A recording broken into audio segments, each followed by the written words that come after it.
Surat municipal corporation દ્વારા જહાંગીરાબાદ વિસ્તારના એક રહેણાંક વિસ્તારમાં સીવેજ પમ્પિંગ સ્ટેશનના નિર્માણની યોજનાનો સ્થાનિક રહેવાસીઓ દ્વારા જોરદાર વિરોધ થઈ રહ્યો છે। રહેવાસીઓનો આરોપ છે કે આ પ્રોજેક્ટ તેમના આરોગ્ય માટે હાનિકારક સાબિત થઈ શકે છે। વૈષ્ણોદેવી હાઇટ્સ અને આસપાસના વિસ્તારોના રહેવાસીઓએ શાંતિપૂર્ણ વિરોધ પ્રદર્શન દ્વારા તેમની નારાજગી વ્યક્ત કરી છે। તેમની મુખ્ય માંગ છે કે આ પમ્પિંગ સ્ટેશનનું નિર્માણ રહેણાંક વિસ્તારથી દૂર અન્ય કોઈ યોગ્ય સ્થળે કરવામાં આવે। સ્થાનિક રહેવાસીઓનું કહેવું છે કે સીવેજ પમ્પિંગ સ્ટેશન રહેણાંક વિસ્તારમાં બનશે તો તેમાંથી ફેલાતા દુર્ગંધ અને જંતુઓના કારણે સ્થાનિકોના આરોગ્યને ગંભીર નુકસાન થવાની શક્યતા છે। તેમણે આ પ્રોજેક્ટથી થતા અન્ય સંભવિત નુકસાનની તરફ પણ ધ્યાન ખેંચ્યું છે।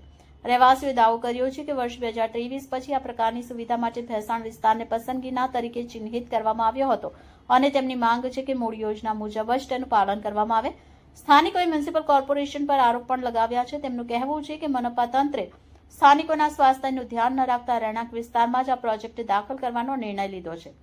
રહેવાસીઓએ સ્પષ્ટ ચેતવણી આપી છે કે જો તેમની માંગ સંતોષવામાં નહીં આવી તો તેઓ વ્યાપક અને તીવ્ર વિરોધ પ્રદર્શન કરવા માટે નક્કી કરશે અને આ વિરોધના પગલાં સરકારી અધિકારીઓ અને સ્થાનિક પ્રશાસનના ધ્યાનમાં આવ્યા છે અને હવે જોવાનું રહેશે કે આ બાબતમાં સંવાદ અને સમાધાનનો માર્ગ કયો અપનાવવામાં આવે છે।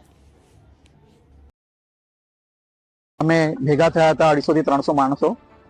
તાત્કાલિક ધોરણે આ વસ્તુ સુએજ ટ્રીટમેન્ટ જે પ્લાન્ટ આવી રહ્યો છે એ પ્લાન્ટ અહીંયા રહેવાસી એરિયાની અંદર આવી રહ્યો છે। તમે જોઈ શકો છો કે આજુબાજુમાં તમને રહેવાસી એપાર્ટમેન્ટ દેખાશે।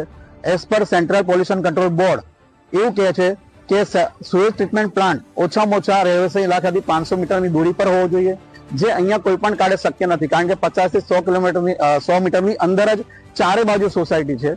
તો એ ચારે બાજુ સોસાયટી હોવા છતાં અહીંયા પરમિશન કઈ રીતે મળી, એક પ્રશ્ન છે। સેકન્ડ થિંગ, જ્યારે બી સુએજ ટ્રીટમેન્ટ પ્લાન્ટ બનાવવામાં આવે તો સેન્ટ્રલ પોલ્યુશન કંટ્રોલ બોર્ડ એવું કહે છે કે એનો 1/3 એરિયા ગ્રીન બેલ્ટ તરીકે હોવો જોઈએ।